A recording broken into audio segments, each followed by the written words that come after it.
Hey traders, Raghee here, and in this recap video I want to talk a little bit about where the clarity in this market is and a specific narrative that I think that is really shaping up to be a trade that we can look at for, keeping some traction, and that's the yen strength. Now, there's a number of fundamental narratives behind this yen strength story, and one of them is that it's getting really blatantly obvious that the Bank of Japan's hands are tied.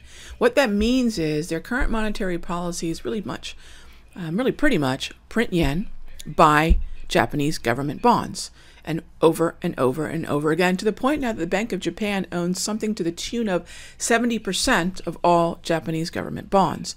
Well, bond rates are falling, meaning they're not yielding as much, and therefore that really does begin to derail the ability that the Japanese government has now to buy these assets as their value falls, as their yield falls.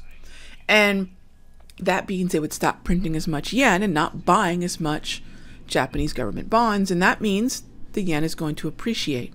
Now, add to the background of that the volatility and the broken uptrend that's happened here in the S&P, the NASDAQ, the Dow, including even the Nikkei, and that's also going to trigger a certain amount of yen strength.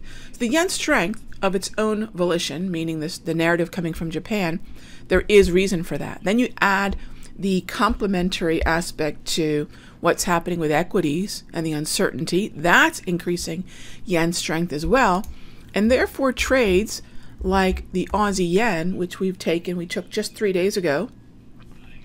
That's why names like this are falling, and that's why I want to see organization continue in names like Aussie yen, dollar yen, and Canadian dollar Japanese yen. Now notice I'm trying to find weaker currencies like the Australian dollar, the Canadian dollar, and the US dollar to short against the Japanese yen.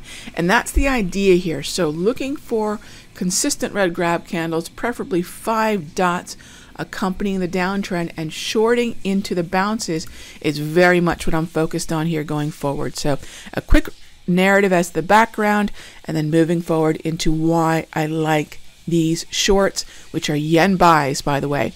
And you can also look at the yen futures. So this is not just about the Forex, but there are a number of currency Forex futures contracts. So kind of Forex on futures.